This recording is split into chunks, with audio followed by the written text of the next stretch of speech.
Okay, hey folks, welcome to Eye on the Target Radio with Rob and Amanda.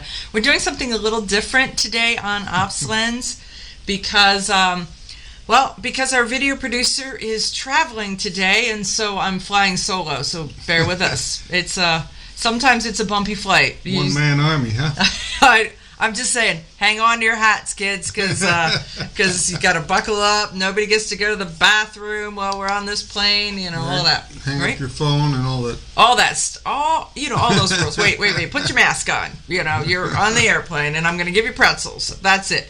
So now, so we're going to do the show. You're going to catch a portion of the show, and then we'll see what happens from there. As always, we try to be on Ops Lens every week. When you say what happens from there, more than likely is they're going to end up with a blank screen for. Well, yeah, they'll just go. They'll just go. They'll have to find something else to do for the last. For the second part of the show, because I do not yet have the technology to be able to bring a video guest or an audio guest only over to video, and so otherwise you would just hear us talk and you'd never hear the guest, and that wouldn't make good TV. It just wouldn't. Even if you only heard half of the conversation, it would really be confusing. Very bizarre. So we don't want to. We don't want to put you. Yep. we don't want to put you in the bizarre stage, but that is where it is. So you can catch us.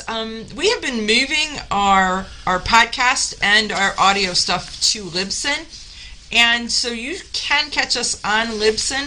Libsyn is supposed to be dumping it over, but things are moving slowly there. So if those of you who are looking for our podcast, we apologize. We're working on it. Once again, remember, I'm a one-man technology team, and I'm not good at it. So when it comes to that stuff, is that?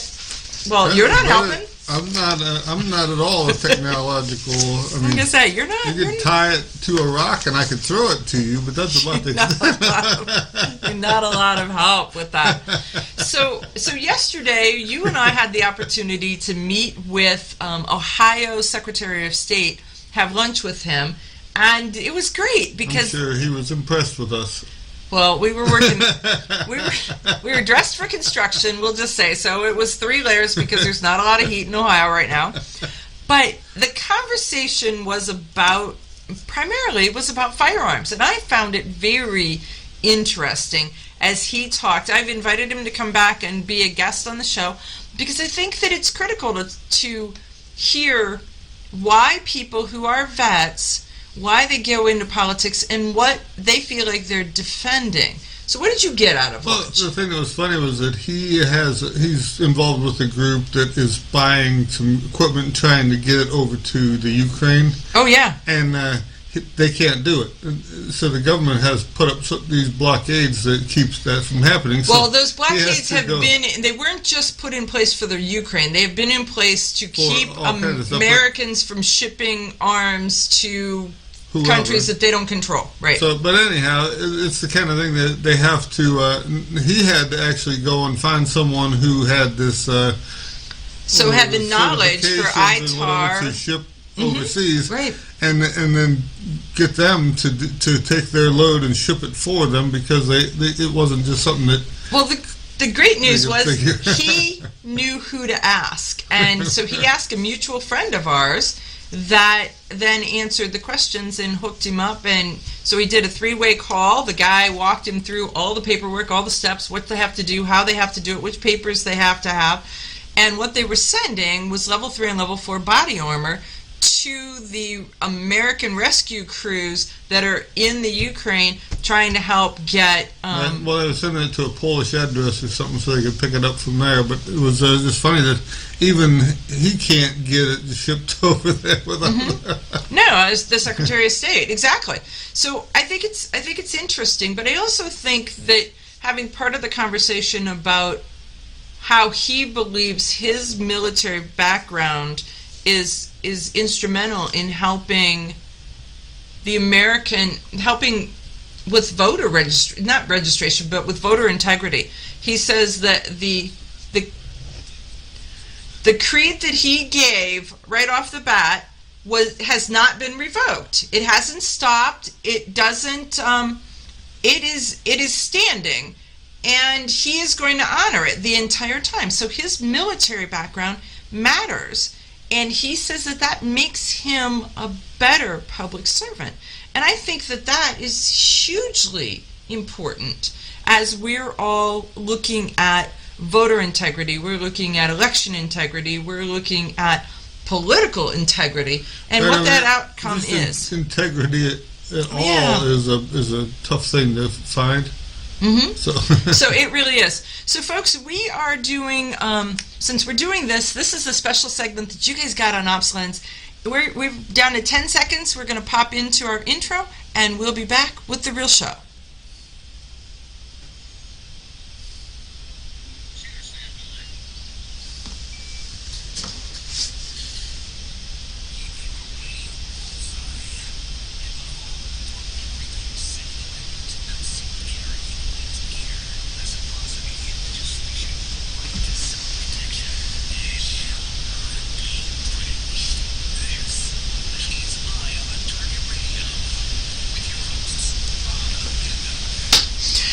Folks, welcome to Eye on the Target Radio. I'm Amanda. I'm Rob. I was just wondering what you were doing, because you looked like you were looking for something and then you clapped your hands and away you went. I clapped my hand there. Boom, there we go.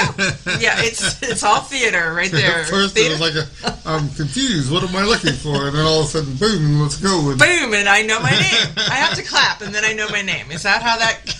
It may be. Maybe. So it's an interesting Sunday. We have a lineup of guests that I think that you're really going to enjoy. One of them... We enjoyed talking to them, so they should enjoy listening to them. If we enjoy it, you'll enjoy it. That's how that goes. So one of them is Willis Lee, who is the vice president of the NRA, and the other one... And so he's going to be talking about the NRA elections, some of the stuff that's happening there, just a little bit of a snapshot of different things that are happening and where you ought to know. And he's going to do a pitch for why, if you're a life member of the NRA, why you ought to be looking for who the NRA members are that are running for office, and why you ought to read that up and consider them. Then on the second hour, this absolutely cracked me up. We've had Holly Sullivan on the show before, and she is the president of Connecticut Citizens Defense League. And Holly is also, she's a mom of she's a young gal. She's not, I don't think she's not quite a tween. No, she's not, she's somewhere in the 10-year-old range, somewhere in there. Still going on 30. Oh, definitely. She's a history buff to the nth degree. So she's a lover of the American Girl dolls. And let's just say that they belong to a Facebook page for American Girl dolls, and it went woke. You'll have to tune in to hear Holly's experience with the Facebook group and the American Girl doll, because remember, Holly's involved with CCDL and defending the Second Amendment. So that defense happens pretty much everywhere we go, if you know what I mean. And so she's gonna stand and fight. So what did you do Second Amendment wise? Shooting, training. I was crying because you told me Ohio was going to be number 22 on the concealed carry. Constitutional carry. And you lied to me because I was wrong. Alabama squeezed in underneath the wire. Their governor jumped on it. Our governor is sitting on it. Everybody's on it. They're just on it in completely different Some ways. men will be 23 or 4 or 5 or 6. I don't know. I'm waiting. I don't know. I really don't know. Well, the thing is, it doesn't really make a difference. As it gets more popular, spread across the country, then it just makes it easier for the followers to continue to jump on. The other states. We started with Ohio could be number 40 because they're always number 40. so if they beat that, you'll be way ahead of them. Anytime they beat 40, I'm happy, but they had an opportunity for 22, and there was the end of that.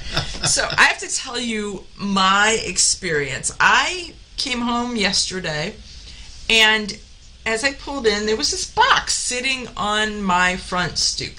And so I come up to it, and it has the ORMD sticker on the side of it. and it's 1,000 rounds of ammunition just sitting on my front stoop. Okay, fine. I grab it, pick it up, grunt, and carry it into the house, right? No problem at all. So this morning, I am sitting here, and I have a front door, and then I have a front porch that really isn't connected to my front door. It's connected to like a side door. And I'm looking, and something's flapping in the wind, and it's a UPS sticker that says that they can't deliver my ammo because they need an adult to sign for it. Well, I'm pretty sure that that's the second 1,000 rounds of ammo, and they delivered the first 1,000 rounds of ammo, but I can't have the second 1,000 rounds of ammo. Maybe the first one came with somebody else, and the other one came with the UPS or something. They're different. Or one guy follows the rules, and the other guy missed that meeting that day. I don't know. So I'm just saying that I gave them a list. One got to your house and said, "Ooh, my aching back," and this little paper is much lighter than that box is. So I'm going to stick it on the door. I'm just going to stick this paper right there. So it got me thinking. It really got me thinking, because if I'm at work, like we all are, right? And an adult or someone over the age of 18 has to sign for something, how do you get things? How do you get things like that? Well, that's why they have these stores that'll accept your stuff like that. You can go and have them. So that I just send my stuff to the gun shop because they're always there. Well, that would be the only. I mean, so I could do that. They can't track it to my house because it's going to the gun shop. It's going to the gun shop. And then the gun shop doesn't keep track of where it went to from there. Well, that makes a lot more sense, because a couple of years ago I made the mistake of saying, "Oh, well, I'm not going to be home, so just ship it here," and I gave them my work address. Let's just say that they frowned upon the fact that 5 cases of 20 gauge ammunition showed up, and the dude had to use his little cart to roll it to my office. They then said, "Please do not do that again." So I've message received. I fully understand. But today I'm then going, okay, what am I going to do? So I had to give them a list of my neighbors who are trustworthy and won't keep my ammo. It isn't that I'm fearful. It's that they're like, ammo, here we go. You just need to make friends with a shop close by that somebody's there during the normal shipping hours, and that makes it easy. Right. They can drop it off at your local fence shop or at your. I could ask them to drop it off at the post office, except the post office lady is pretty much tired of my my ammo issues. She's gonna be eating her Wheaties. She is not. She does not like it when it comes in 70 pounds at a time. We'll just say. So this is my ammo struggle. But for our listeners, I just want to say that with the fact that we, the United States, have stopped now sending money to Russia to buy anything, that means we're not buying ammo and it's not being imported. When we're not buying ammo and it's not being imported, that cuts 40% of all ammo coming into the United States with wherever the last order that got paid for, that got on the ship, that's on its way over, is it. And so there's 40%. Then there's other ammo that was slated for the United States that the ships have turned around because someone outbid us, us, and they can get more money for it going to the Ukraine or someplace over that direction. Take that, capitalism in action. Exactly, I get it. So that's why you always hit the buy it now button instead of on waiting spec. until last. Right. So I'm going to suggest to you guys to shop, to look, to buy it now, and to have a conversation with your local small-time gun shops so that they are fully informed that you're hearing that they need to be stocking up on some ammo because the ammo shortage, the 2.0 level now. The one of 2008, 2013, 2017, 18, whatever is. Remember the time back in the day when you couldn't get 22s and 380 bullets? Bingo. Like, what's up with that? We're back to that, I'm sure. We're gonna head back to that. Because what's going to happen is people are going to go to the gun shop to buy a 9mm ammo. And that shelf's going to be empty. And then they're going to look over and say, well, I have 22s, or I have 20 gauge, or I have 380. What do you got in that? Because if this shelf's empty, I'm taking that. Apparently I'm taking something home. We're shooting flintlocks is what we're shooting. Apparently. If we can get powder. Can we get powder? I'm good. I'm good. You're good? Got it. So that is the hint, that is the clue, that is the intel that you're all getting from us, because I really believe that we're back into another spin of another 2 or 3 years of ammo shortages. Right? Oh, wow. Well, do you think I'm wrong? Do you think I'm off base? Probably not. I mean, when I was a kid, we didn't have no problem. You go down to the store, pick up what you wanted. We could go out and shoot. And I mean, I can remember going to, back in the day, you go to Kmart and buy a Marlin rifle with a 4-power scope for like $40, and then you could buy ammo at $6.99 a brick. So we would buy like 10 or 12 bricks of it, and shoot that Marlin until it wouldn't move no more, and then we would go buy another one. Buy another one. But now, I mean, one is that the Walmarts and the Kmarts and the Murphy Marts and all of those marts no longer sell guns because people have lodged complaints. And there's more people who are buying guns, so that whatever's out there's only just a limited supply of it. So. Yep. Yeah, so there's a little bit of all of that's happening right now, and you need to be, our listeners are extremely informed, and they need to take action, because later you're going to be like, wow, I missed that bus as it goes by, and it was a bad bus to miss. It was a bad bus to miss. When we come back, we're going to talk about the history of... we're just going to talk about words. Words have meaning. Words have meaning. We'll be back right after this.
Okay, we are back. So hope you enjoyed the commercials, our supporters, our sponsors.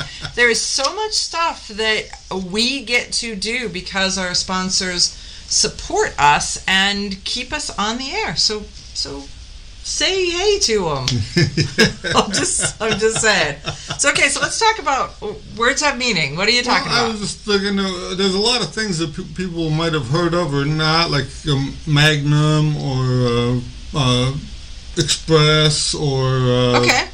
So do you have a list? Are we working off a list, or are you just winging it? I'm going to ask you. I'm going to ask you a question. You're going to go ahead. Okay. We'll start way back and work our way forward. So. Like when the black powder cartridges, if you wanted more power, they just added more powder. So the like a 45-60 was their starting bullet, and it had a case that was about 1 7/8 long. And then they needed more power, so they made it 45-70, and they made it 210 thousandths long. Okay. Or 2-inch 100 thousandths, I guess it would be. Yeah. And then they went to the 120s, and so they just keep making it longer and longer. Then they found out that if they would just drop the bullet weight, now they could make it faster, even though they were still at the same powder charge they were at. So when you see what it would say, like a 500 Express or a 450 Nitro Express or something like this, these were they're basically the same 450 as the 45 120. It just had like a 300 grain bullet instead of a 500 grain bullet. So it'll shoot through the same gun. Shoot through the same gun. It's just it goes faster so that it would be a different point of aim on your thing. But it could also, they could sell you a new gun that way because you thought you had the old dud of a gun and you wanted the new super gun. Okay, right? Got it. But your old dud of a gun would shoot the new super stuff? Yeah, a lot of times. So it's just the ammo. Got it. It's funny because like back in the day they would make like a 22. They had a short and then a long and then a longer one and then an extra long and then an extra long, and pretty soon they get to where they're like 3 inches long. Well, think about a 22 bullet is 3 inches long. How absurd that actually looks. But right. They're out there, and some of them, as they get bigger, then they could get longer too. So they would have some that were 4 or 5 inches long. These brass cases that are okay. Okay. Now, see, the thing that always got me was the ammo where they have like a 38 special, 38 Smith and Wesson.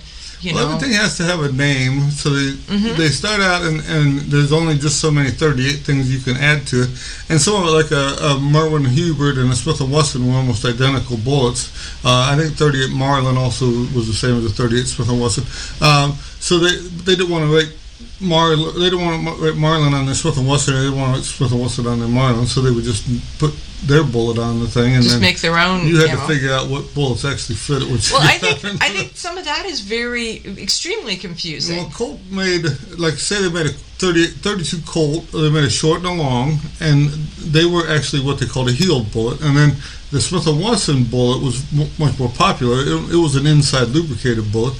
So Smith & Wesson, Colt didn't want to write Smith & Wesson on their gun, so they just changed the name to New Police. So if you have a Colt that's marked 32 NP or 32 New Police, it shoots Smith & Wesson ammo. It just doesn't want to say it. They're not going to tell you that. That's my point. It gets extremely confusing. Right, and there's a lot of different, like the Europeans, they had the Mannlicher system and the Mauser system and all these different things. And if you look at the Mannlicher system, the guy was a really smart guy. He was Austrian. He built a bolt-action rifle. He built some self-loading pistols. He made a lot of changes from the 1870s, 1890s that a lot of people adopted. So, like the Italian Carcano rifle was a Mannlicher design. The Nagant, the Russian Nagant rifle was mostly a split bridge Mannlicher design. Okay. The Greeks used a Mauser, but they used the rotary type magazine in their action. So, and Mannlicher developed this rotary magazine. Savage also in 1915, I believe, they went to the rotary magazine. But how does a person stand a fighting chance of knowing what they've got and knowing what options they've got, especially now? I mean, we just did the sky is falling, ammo's going to be hard to get, And when you look at 9mm, it says 9mm Luger, 9mm Parabellum, 9mm, 9 by 19, 9 by 18, 9 by 17. And they put charts out to help you with some of that so that you can see what is what. Because there's probably 40 different 9mm like that. There's Ultras and there's Mausers and Exports and Browning Longs and stuff like this. So all of them, they could be 1mm longer or shorter. They could be that they're a little more powerful loading than the other thing. It's funny because 9 by 17 is a 380. 9 by 18 is the Makarov round out of Russia, and a 9 by 19 is the standard Luger that we're used to using. And then you go up into 23, 25 millimeters range on some of that stuff for the Mauser broom handle style pistols and stuff like this.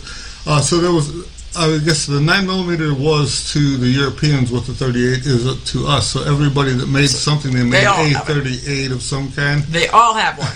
Whatever that is. I get it. It's so, some of it's so hard. And then you get, I have to say that then you get people who struggle with reading comprehension, and so the boxes are so confusing to begin with. Well, they're struggling with that. Yeah. So I mean, they give you the length of the diameter of the shell, so 12 gauge or 16 gauge. They give you the length of the shell. Then they give you like a dram equivalent of what the right. So how do people stand a chance so that they don't get all blown up? That's the struggle that I see. They have changed over the years. With like a lot of the guns started with 2.5-inch chambers, and they went up to like 2 9/16, then a 2 3/4, and then up to 3-inch, and now some of the 12 gauge and that is a 3.5-inch. So if you don't know what you have Grandpa's old gun, and you're trying to shoot 3-inch shells in a 2.5-inch gun, it causes a constriction when the shell opens in the end. It opens up into the barrel so that it's smaller now. So when all the shots trying to push up the barrel, so then the pressure's higher, and there's something already in that spot. So now the pressure has to really peak, or it has to cut that end of the shell off and push it out the end of the barrel with it. But most guns being old, they're not sharp enough inside to cut that casing like that. So but they'll slit it or split it or something. You'll look at it and you should see that it doesn't look right. The mark or something, or sometimes it's, once you shoot it, you can't get it back out. You have to use something else to get it out because it's kind of formed itself into this weird. Those are all clues. Just say. Those are all clues. If your gun doesn't work flawlessly, you double check to make sure that you didn't feed it something, in effect, poisonous to it. You know? Right? Yeah, I mean, and it can take a lot of abuse before it lets go, but there may be a day when it says, I've had enough of this. And your face is right next to it. We'll be back right after this.